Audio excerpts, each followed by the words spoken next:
Hello friends, welcome back again in our YouTube channel English with Ajit Yewale. तर आज English ग्रामरच्या सीरीजमधील day 16 आज आपण बघणार आहोत how to use neither dash dash nor in the given sentence. बघा आजचा जो टॉपिक आहे use neither dash dash nor. तर ही जी रचना आपण बघणार आहोत या रचनेचा अर्थ होतो पहा हेही नाही व तेही नाही, नायदर नॉर. दिलेल्या वाक्यामध्ये दोन वेगवेगळ्या गोष्टींचा उल्लेख असतो आणि आपल्याला त्यात रचना वापरायची असते नायदर नॉर, म्हणजे हेही नाही व तेही नाही. यापूर्वी आपण जे पाहिलं पहा not only dash dash but also, याचा अर्थ होता हेच नाही तर ते सुद्धा, म्हणजेच दोन्हीही. या अगोदरचा कालचा टॉपिक आपण पाहिला use either dash dash or, म्हणजे हेही व तेही म्हणजेच दोन्हीही.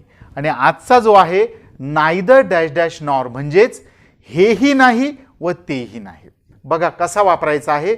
मी तुम्हाला मागेच क्लिअर केलं होतं की मागे ज्या गोष्टी आपण केल्यात नॉट ओनली बट ऑल्सो आणि आयदर ऑर वापरताना त्या या प्रकारात सुद्धा करायच्या आहेत. कोणत्या? दिलेल्या वाक्यातील to also both and as well as काढायचे आहेत. त्यानंतर वाक्यातील सारखा भाग आणि वेगळा भाग शोधायचा आहे. ठीक आहे. यात आणखी एक गोष्ट आपल्याला वेगळी करायची आहे नायदर नॉर यूज करताना, ती म्हणजेच दिलेल्या वाक्यातील नकार काढायचा आहे. पहा आता एक्झाम्पल मधून ते जास्त व्यवस्थित लक्ष येतील तुमच्या. बघा फर्स्ट एक्झाम्पल या ठिकाणी आपण पाहतोय the prince was not satisfied. हे फर्स्ट सेंटेन्स आहे आणि त्यापुढेच दुसरं दिलंय ही वॉज नॉट हॅपी. बघा आपल्याला सांगितलंय यूज नायदर नॉर. तर नायदर नॉर वापरताना सर्वप्रथम दिलेल्या वाक्यातील नकार काढायचा आहे.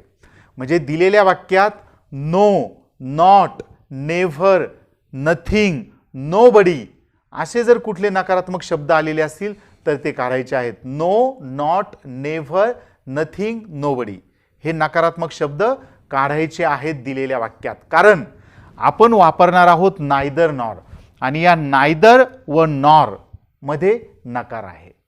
यातच नकार आहे म्हणून तर दिलेल्या वाक्यातला नकार काढायचा असतो. तर मग हे जे वाक्य आहे the prince was not satisfied, he was not happy, सर्वप्रथम वाक्यातला नकार काढू. म्हणजेच हा जो नॉट आलेला आहे तो काढून टाकलाय, दुसऱ्या वाक्यातील सुद्धा नॉट काढून टाकलेला आहे. आता नेक्स्ट काय करायचंय पहा, तर दिलेल्या वाक्यातील सारखा भाग शोधायचा आहे. आता हे आपल्याला हॅबिच्युअल झालेलं आहे, सवयीचं झालेलं आहे. सारखा भाग कसा शोधायचा, पहिला वेगळा आणि दुसरा वेगळा भाग कसा शोधायचा, कारण आपण नॉट ओनली बट ऑल्सो आणि आयदर ऑर मध्ये या गोष्टी प्रत्येक वाक्यात पाहिलेल्या होत्या. त्यामुळे मला नाही वाटत आता या ठिकाणी तुम्हाला त्याबद्दल जास्त एक्सप्लेन करावं लागेल. तर बघा वाक्यातील सारखा भाग काय आहे. The prince was satisfied, he was happy. सारखा भाग काय? बरोबर आहे, द प्रिन्स वॉज आणि ही वॉज हा सारखा भाग आहे. दिसताना जरी वॉज एवढाच एक सारखा शब्द दिसत असेल तरीही पहिल्या वाक्यात वापरलेल्या नामासाठी दुसऱ्या वाक्यात सर्वनाम वापरलं जातं. म्हणजेच ही द प्रिन्स साठी वापरलेला आहे. म्हणजेच द प्रिन्स आणि ही हे दोन्ही शब्द जरी वेगळे असतील तरी ते एकासाठीच आहेत, म्हणजे हा सारखा भाग आहे. द प्रिन्स वॉज आणि ही वॉज सारखा भाग आहे. आता शोधायचा आहे पहिला वेगळा भाग आणि दुसरा वेगळा भाग. कसा? पहिल्या वाक्यातील सारखा भाग सोडून जे शिल्लक आहे तो पहिला वेगळा भाग. मग हा सारखा भाग सोडून काय शिल्लक आहे? नॉट तर काढून टाकलाय. मग हा सारखा भाग सोडून शिल्लक आहे सॅटिस्फाईड, हा झाला पहिला वेगळा भाग. त्याचप्रमाणे दुसऱ्या वाक्यातील सारखा भाग सोडून काय शिल्लक आहे? हॅपी, हा झाला दुसरा वेगळा भाग. आता हे सर्व घटक आपण ओळखल्यानंतर आपल्याला उत्तरासाठी एक रचना वापरायची आहे. जशी रचना मागे पाहिली ना आपण नॉट ओनली बट ऑल्सो वापरताना किंवा आयदर ऑर वापरताना तशीच रचना आहे. पहा फक्त आता त्या ठिकाणी शब्द बदलतील. जशी नॉट ओनली बट ऑल्सोची रचना होती पहा, त्या सुरुवातीला आपण काय घेतला होता? सारखा भाग, नॉट ओनली, पहिला वेगळा भाग, बट ऑल्सो आणि दुसरा वेगळा भाग, अशी रचना होती ना. त्यानंतर आयदर ऑर वापरताना काय केलं, तीच रचना आहे, फक्त नॉट ओनलीच्या जागी आयदर आणि बट ऑल्सोच्या जागी ऑर घेतला. म्हणजे रचना झाली सारखा भाग, आयदर पहिला वेगळा भाग, ऑर आणि दुसरा वेगळा भाग. आता इथंही नायदर नॉर वापरताना तेच करायचं आहे. नॉट ओनलीच्या जागी नायदर आणि बट ऑल्सोच्या जागी ऑर, म्हणजेच रचना काय होईल, सारखा भाग, नायदर पहिला वेगळा भाग, नॉर आणि दुसरा वेगळा भाग, अशी रचना होईल. पहा, ही रचना या ठिकाणी आपण मेन्शन करू. हा पहा, सुरुवातीला काय घ्यायचं आहे, सारखा भाग, त्यानंतर नायदर, पुढे घ्यायचा आहे पहिला वेगळा भाग, त्यानंतर नॉर आणि शेवटी दुसरा वेगळा भाग. ही रचना वापरायची आहे. पण ही रचना वापरण्यापूर्वी जे तुम्हाला सुरुवातीला सांगितलं मी ते मात्र विसरू नका की दिलेल्या वाक्यातील नकार काढायचा आहे. ओके, मग आता या रचनेनुसार पहा, सारखा भाग आपल्याला सुरुवातीला घ्यायचा आहे. सारखा भाग काय आहे, द प्रिन्स वॉज आणि ही वॉज सारखा भाग आहे, पण सारखा भाग उत्तरात एकदाच घेतात. मग एकदाच काय येणार आहे सारखा भाग, the prince was. Okay, the prince was. सारख्या भागानंतर काय येईल, नायदर. हां, त्यानंतर पहिला वेगळा भाग काय आहे, सॅटिस्फाईड.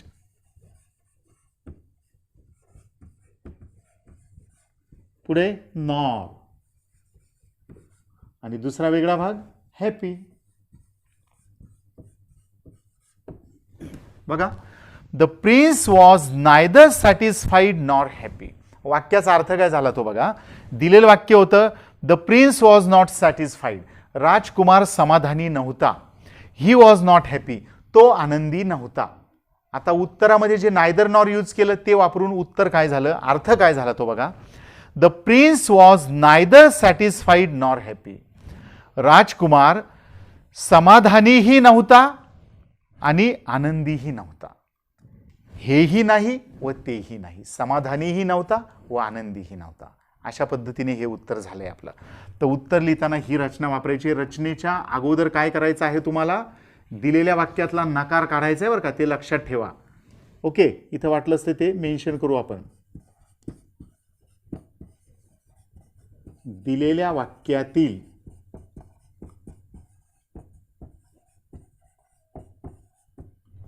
नकार काढून खालील रचना वापरावी.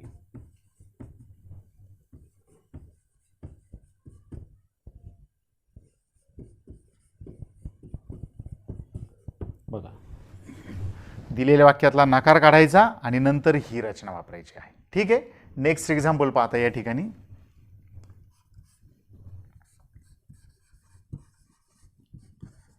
There is no sign of anything. आणि त्यापुढे लिहिलेलं आहे There is no sign of anybody. वापरायचा आहे नायदर नॉर. काय करणार, सर्वप्रथम दिलेल्या वाक्यातील नकार काढून खालील रचना वापरावी. नकार काढायचा आहे वाक्यातला आपल्याला. मग there is no sign of anything. नकार काय आहे मी सांगितलं तुम्हाला. No, not, never, nothing, nobody यापैकी जर कोणता शब्द आलेला असेल तर तो नकारात्मक असणार, तो आपल्याला काढायचा आहे. मग या वाक्यातील नो काढून टाकला. पुढच्या पण भागात आहे का पहा, there is no sign of anybody आहे, नो काढून टाकलाय. आणि आता त्यानंतर काय करायचं आहे आपल्याला, वाक्यातील सारखा भाग शोधायचा आहे. सारखा भाग काय आहे वाक्यात पहा. There is sign of anything, there is sign of anybody. हे वाक्य शिल्लक राहिले ना नकार काढल्यावर. बरेच जण बाय मिस्टेक काय करतात, देर इज एवढा सारखा भाग आहे असं गृहीत धरतात आणि मग उत्तर चुकणार तुमचं. कारण सारखा भाग एवढाच नाहीये, नीट बघा. There is sign of anything, there is sign of anybody. सारखा भाग काय आहे, there is sign of their is sign of. हा आहे सारखा भाग. आता पहिला वेगळा भाग काय आहे? सारखा भाग सोडून जे शिल्लक आहे पहिल्या वाक्यातील तो पहिला वेगळा भाग, आणि दुसऱ्या वाक्यातील देखील सारखा भाग सोडून जे शिल्लक आहे तो दुसरा वेगळा भाग. म्हणजेच आता देअर इज साइन ऑफ सारखा भाग आहे, एनिथिंग हा पहिला वेगळा भाग आहे आणि एनीबडी हा दुसरा वेगळा भाग आहे. आता रचनेमध्ये आपल्याला शब्द टाकायचे आणि बघा कसं पटकन एकदम लगेच आपलं उत्तर तयार होतं. पहा, सारखा भाग सुरुवातीला घेऊ आपण. देअर इज साइन ऑफ, तर हा सुरुवातीला आलाय. There is sign of. हा सारख्या भागानंतर नायदर. ओके, पुढे पहिला वेगळा भाग काय आहे तो? एनिथिंग. त्यानंतर नॉर, आणि दुसरा वेगळा भाग एनीबडी. ओके, बघा बरं, रचनेनुसार शब्द घेत गेलो की कधी उत्तर तयार होतं आपल्या पण लक्षात येत नाही. ते एक्झाम्पल या ठिकाणी होतं there is no sign of anything, there is no sign of anybody, आणि आता नायदर नॉर यूज करून आन्सर काय झालंय? There is sign of neither anything nor anybody असं उत्तर झालेलं आहे. आलंय लक्षात? नेक्स्ट एक्झाम्पल पहा.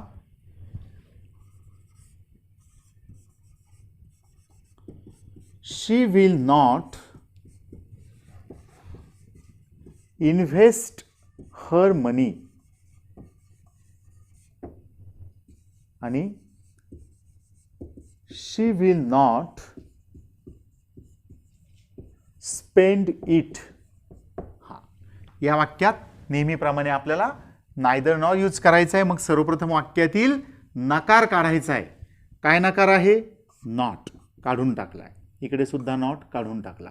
नेक्स्ट काय करणार? सारखा भाग शोधायचा आहे. She will invest her money, she will spend it. सारखा भाग काय आहे? She will. शी विल हा सारखा भाग आहे. आता पहिला वेगळा भाग आणि दुसरा वेगळा भाग. पहिला वेगळा भाग काय आहे? हे जे पहिलं वाक्य आहे या पहिल्या वाक्यातील सारखा भाग सोडून शिल्लक जे राहिलेला आहे इन्व्हेस्ट हर मनी हा झाला पहिला वेगळा भाग, आणि दुसऱ्या वाक्यातील सारखा भाग सोडून आलेलं स्पेंड इट हा झाला दुसरा वेगळा भाग. आणि रचनेनुसार आता सारखा भाग सुरुवातीला येणार. काय आहे? She will. हां, त्यानंतर येईल नायदर. ओके, त्यानंतर पहिला वेगळा भाग जो आहे इन्व्हेस्ट हर मनी. इन्व्हेस्ट हर मनी.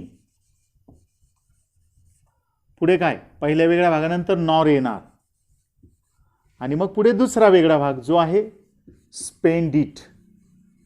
ओके, झालंय उत्तर. She will neither invest her money nor spend it. Okay, बघा अशा सहज पद्धतीने आपल्याला नायदर नॉर यूज करता येईल. पण अजूनही या ठिकाणी एक छोटीशी गोष्ट राहिलेली आहे.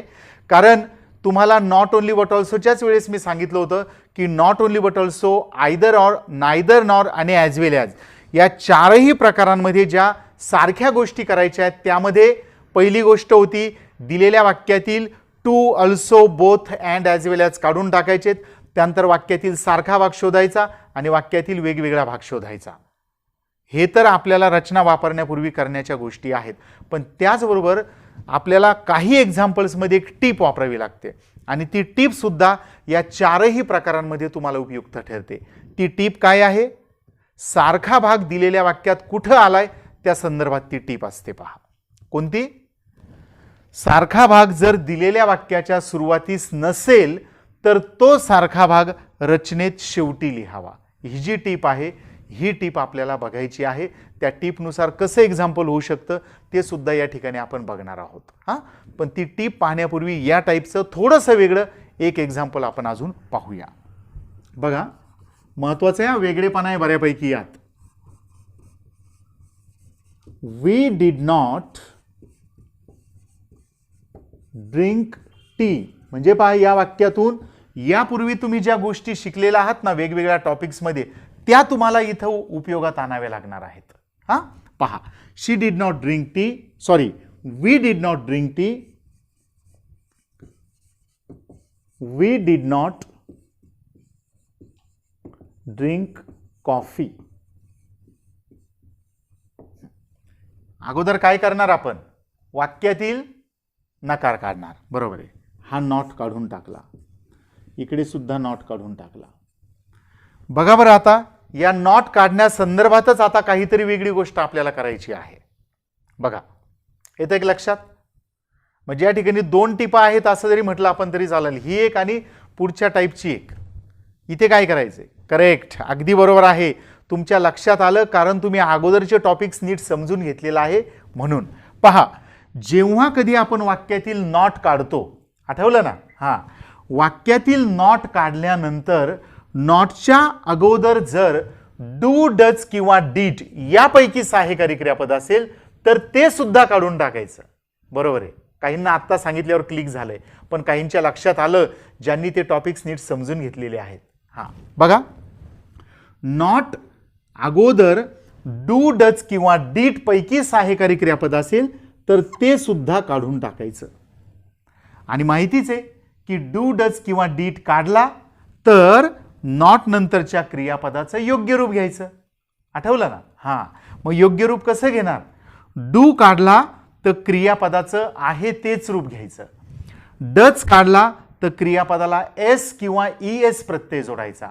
आणि डीड काढला तर क्रियापदाचं भूतकाळी म्हणजे दुसरं रूप घ्यायचं. मग इथं डीड काढलेलं आहे म्हणून ड्रिंकचं दुसरं रूप येणार आहे ड्रँक. बरोबर आहे. मग इथं हे आपण नंबर 2 देऊ, म्हणजे आपल्याला दुसरं रूप घ्यायचं आहे यामध्ये. ओके, म्हणजेच आता त्यापुढे सुद्धा आपल्याला तीच गोष्ट करावी लागेल ना. नॉटच्या आधी डीड आलेला आहे, तो पण काढून टाकला. आणि डीड काढल्यामुळे नॉट नंतरच्या क्रियापदाचं भूतकाळी रूप घ्यायचं. ड्रिंकचं दुसरं रूप येणार ड्रँक. ओके, दुसरं रूप येणार आहे इथं. बरं, म्हणजे आता पहा, शिल्लक का राहिलं वाक्य ते लक्षात घ्या बरं का. आता पहिल्यानुसार इथं जे सांगितलंय की दिलेल्या वाक्यातील नकार काढायचा आहे, मग नकार काढण्याबरोबर त्या अगोदर आलेला डीड पण काढलाय आणि त्यानंतरच्या क्रियापदाचा आपण भूतकाळी रूप घेतलेला आहे. मग आता शिल्लक वाक्य काय राहिलं ते पहा. We drank tea. हां, दिसताना तर ड्रिंक दिसतोय, पण डीड काढल्यामुळे हे जे नंबर 2 दिले म्हणजे दुसरं रूप घ्यायचं याचं drank. We drank tea, we drank coffee हे शिल्लक राहिलेलं आहे. आता यातला सारखा भाग शोधा. काय आहे तो? काय आहे? बरोबर आहे, वी ड्रँक हा सारखा भाग आहे. इकडे सुद्धा वी ड्रँक. ओके, आता पहिला वेगळा भाग आणि दुसरा वेगळा भाग. बरोबर आहे. पहिल्या वाक्यातला हा सारखा, हे तर काढून टाकलंय, हा सारखा भाग सोडून शिल्लक आलेला टी पहिला वेगळा भाग आणि हा सारखा भाग सोडून शिल्लक आलेला कॉफी हा दुसरा वेगळा भाग. आता रचनेकडे जाऊ पुन्हा आपण. सुरुवातीला घ्यायचा आहे सारखा भाग. काय सारखा भाग? We drank. बरं का, इथं जरी ड्रिंक दिसतोय तर आपण डीट काढल्यामुळे दुसरं रूप घेतलं हे लक्षात ठेवा. नाही तर सगळं मनातले मनात करणार आणि उत्तर लिहिताना परत ड्रिंक घेणार, उत्तर चुकेल. पाहिजे तर तुम्ही या ठिकाणी डायरेक्ट कंसामध्ये ड्रँक असं लिहून घेतलं तरी चालेल. ओके, म्हणजे वी ड्रँक हा सारखा भाग झाला. वी ड्रँक सारखा भाग घेतला सुरुवातीला. We drank. सारख्या भागानंतर काय येणार? नायदर. त्यानंतर पहिला वेगळा भाग टी. पुढे नॉर. आणि त्याच्यानंतर दुसरा वेगळा भाग जो आहे कॉफी. पहा, उत्तर झालंय we drank neither tea nor coffee. बघा, इंटरेस्टिंग वाटतंय, मला तरी वाटतंय, तुम्हालाही वाटत असणार. या सगळ्या पानात दिलेलं वाक्य किती मोठं होतं, त्यातल्या किती गोष्टी आपल्याला विचारात घेऊन शब्द काढावे लागले आणि उत्तर पहा किती छोटंसं झालेलं आहे आणि इंटरेस्टिंग पण वाटतंय. ओके, तर ही जी टिप आहे ही या ठिकाणी मी तुमच्या लक्षात येण्यासाठी, कारण हा सर्वात महत्त्वाचा प्रकार आहे या 4 टॉपिक्समध्ये असं म्हटलं तरी चालेल. Not only but also either or neither nor आणि ॲज वेल ॲजमध्ये. त्यामुळे यामध्ये ही जी गोष्ट आपण केलेली आहे ती इथे मेन्शन करतोय मी, टिप लिहितोय पहा.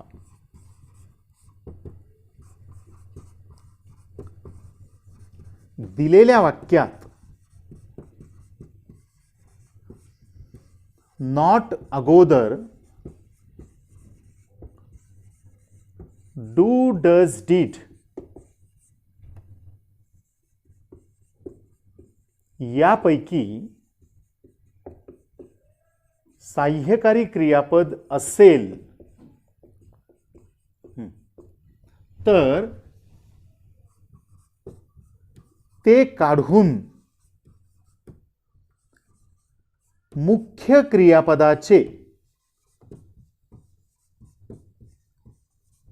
योग्य रूप घ्यावे. ओके, बघा इथं तेच केलंय ना. दिलेल्या वाक्यात नॉट अगोदर डू डज डीड यापैकी सहाय्यकारी क्रियापद असेल तर ते काढून मुख्य क्रियापदाचं म्हणजेच नॉट नंतरच्या शब्दाचं मुख्य क्रियापदाचं योग्य रूप घ्यावं. समजलंय का? हां, इथे आपण जसं नॉट आधी डीड आलेला होता तो काढून ड्रिंकचं भूतकाळी रूप ड्रँक घेतलं. जरी तर डू असताना डू तर तो डू काढून क्रियापदाचा आहे तेच रूप राहिलं असतं. जरी तर डज असता तर तो डज काढून आपण ड्रिंकला एस प्रत्यय जोडला असता म्हणजे ड्रिंक्स झाला असता. तर या सगळ्या बारीक गोष्टी आपल्याला इथं समजून घेणं गरजेचं आहे. आता एक शेवटची टीप या ठिकाणी आपण बघू. पहा,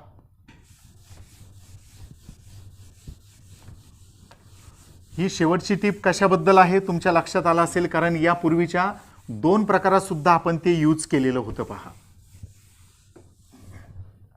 हा काय आहे तर सारखा भाग हा आत्तापर्यंत पाहिलेल्या सर्व वाक्यांच्या सुरुवातीलाच आलेला आहे.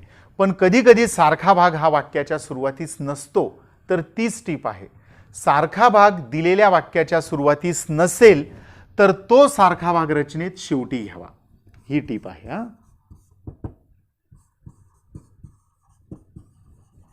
दिलेल्या वाक्यात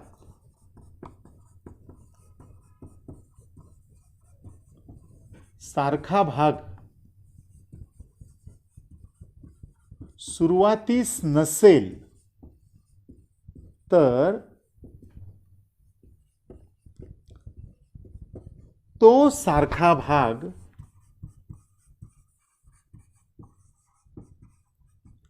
वरील रचनेत कुठे घ्यायचा आहे? करेक्ट, शेवटी लिहावा. कुठे घ्यायचा आहे? शेवटी. बघा, दिलेल्या वाक्यात सारखा भाग सुरुवातीस नसेल तर तो सारखा भाग वरील रचनेत शेवटी लिहावा. इथं सुरुवातीला आला होता म्हणून आपण या रचनेमध्ये काहीही बदल केलेला नाहीये. पण आता जे आपण एक्झाम्पल बघणार आहोत त्या एक्झाम्पल मधून तुमच्या लक्षात येईल की ही टीप आपल्याला त्या ठिकाणी वापरावी लागणार आहे. पहा हे sentence.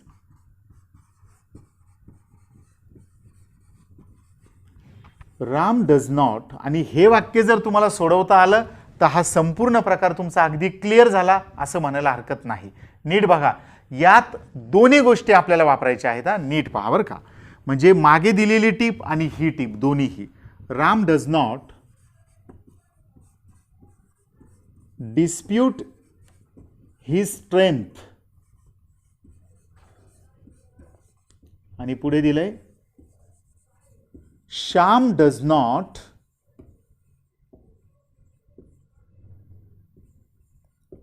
Dispute his strength. Okay, पहा आपल्याला ब्रॅकेटमध्ये rewrite using neither dash dash nor सांगितलेलं आहे. तर मग सर्वप्रथम आपण काय करणार तर दिलेल्या वाक्यातील नकार काढायचा आहे. बघा बरं, नकार दिसतोय का? Ram does not dispute his strength, Shyam does not dispute his strength आहे ना, नकार आहे. हा नकार काढून टाकला. हा, नकार काढताना काय विचार करायचा आहे? जेव्हा याच प्रकारात नाही बरं का, कोणत्याही प्रकारामध्ये जेव्हा कधी तुम्ही वाक्यातील नॉट काढता त्या नॉट अगोदर डू डज किंवा डीड असेल तर तो पण काढून टाकायचा. जे या ठिकाणी आपण मागाशी मेन्शन केलं त्या टाईपचं एक एक्झाम्पल पण पाहिलं होतं. तर मग नॉटच्या आधी हा डज आलाय, मग हा डज सुद्धा काढून टाकला. आणि डज काढल्यावर नॉट नंतरच्या क्रियापदाचं योग्य रूप घ्यायचंय. कसं येणार? आठवतंय ना? डू काढला तर आहे तेच रूप, डज काढला तर येस येस जोडायचं आहे, आणि जर डीड काढला तर मग त्याचा भूतकाळी रूप घ्यायचंय. मग इथे डज काढल्यामुळे आपण काय करणार आहोत? ह्या क्रियापदाला एस किंवा ईएस प्रत्यय जोडायचा आहे. म्हणजे डज काढल्यामुळे इकडे डिस्प्यूट्स होणार आहे. इकडे सुद्धा नॉट आधी डज आला, नॉट काढल्यामुळे हा डज पण जाणार, आणि डिस्प्यूटला इथे पण आपण एस प्रत्यय जोडणार. म्हणजे आता शिल्लक वाक्य काय राहिलं पहा. Ram disputes his strength, Shyam disputes his strength. यातला सारखा भाग शोधा काय आहे. Ram disputes his strength, Shyam disputes his strength. काय सारखा भाग? डिस्प्यूट्स हिज स्ट्रेंथ, हा सारखा भाग आहे बघा. डिस्प्यूट्स हिज स्ट्रेंथ सारखा भाग आहे. आता पहिला वेगळा भाग काय आहे? राम. आणि दुसरा वेगळा भाग श्याम. उत्तरासाठी खाली दिलेली या ठिकाणी मेन्शन केलेली रचना घ्यायची आपल्याला. सुरुवातीला काय घ्यायचं आहे? सारखा भाग घ्यायचा आहे ना. हां, मग सारखा भाग सुरुवातीला घेऊ. पण टीप काय सांगते? दिलेल्या वाक्यात सारखा भाग सुरुवातीस नसेल तर तो सारखा भाग वरील रचनेत शेवटी लिहावा. मग इथं बघा ना, दिलेल्या वाक्याच्या सुरुवातीला राम हा जो आलाय हा काय आहे? राम हा काय? पहिला वेगळा भाग आहे. म्हणजेच दिलेल्या वाक्यात सारखा भाग सुरुवातीला नाहीये. मग सुरुवातीला सारखा भाग नाही तर मग सारखा भाग जो रचनेत आहे तो कुठे घेणार आहात तुम्ही? शेवटी घेणार आहात. मग हा सारखा भाग तुम्ही कुठे घ्यायचा आहे? रचनेत शेवटी लिहायचा आहे. म्हणजे तुमची उत्तराची जी सुरुवात आहे रचना कशी होणार आहे? नायदरने सुरू होणार आहे. ओके. नायदर नंतर पहिला वेगळा भाग काय आहे? तो राम. हा, त्यापुढे नॉर. त्यानंतर दुसरा वेगळा भाग जो आहे श्याम. ओके. नायदर, त्यानंतर पहिला वेगळा भाग राम, नॉर, दुसरा वेगळा भाग श्याम आणि शेवटी काय? हा जो सारखा भाग आहे तो आता शेवटी घ्यायचा आहे. कारण दिलेल्या वाक्याच्या सुरुवातीला सारखा भाग आलेला नाही. मग सारखा भाग कोणता आहे वाक्यातला? डिस्प्यूट्स हिज स्ट्रेंथ हा शेवटी येणार आहे. हा, डिस्प्यूट्स हिज स्ट्रेंथ झालं उत्तर. Neither Ram nor Shyam disputes his strength. कळालंय? हा, बघा. तर अशा प्रकारे आपण पाहिलंय नायदर नॉर वाक्यात कसा वापरायचा आहे, काय काय करायचं. 1-2 मिनिटांमध्ये रिवाइज करतो. बघा, सगळे या ठिकाणी ज्या काही गोष्टी केल्यात आपण. सर्वप्रथम नायदर नॉर वापरताना दिलेल्या वाक्यातील नकार काढायचा आहे. नकार काढल्यानंतर त्या वाक्यातील सारखा भाग आणि वेगळा भाग शोधायचा आहे. आणि मग रचना वापरायची आहे. सारखा भाग नायदर, पहिला वेगळा भाग नॉर आणि दुसरा वेगळा भाग. आणि जर दिलेल्या वाक्यात सारखा भाग सुरुवातीला नसेल तर तो सारखा भाग रचनेत शेवटी घ्यायचा आहे. ठीक आहे. तर अशा प्रकारे आपण वेगवेगळ्या टाईपचे हे सर्व एक्झाम्पल्स पाहिलेत आणि आशा करतो की हा टॉपिक तुम्हाला व्यवस्थित कळालेला असेल. जर तुम्ही हा चॅनल पहिल्यांदाच पाहत असाल तर हा चॅनल तुम्ही सबस्क्राईब करा आणि बेल आयकॉन देखील नक्की प्रेस करा, जेणेकरून तुम्हाला सर्व नोटिफिकेशन्स मिळतील. आणि जे कोणी तुमचे फ्रेंड्स रिलेटिव्स असतील त्यांनासुद्धा हा चॅनल सबस्क्राईब करण्यासाठी शेअर करा. कारण या ठिकाणी आपण संपूर्ण इंग्लिश ग्रामर कव्हर करण्याबरोबर इंग्लिश स्पीकिंगचे सुद्धा या ठिकाणी आपण लाईव्ह क्लासेस लवकरच सुरू करणार आहोत. त्यामुळे जास्तीत जास्त हा चॅनल सबस्क्राईब करा आणि याच्या कॉन्टॅक्टमध्ये राहा. Thank you very much.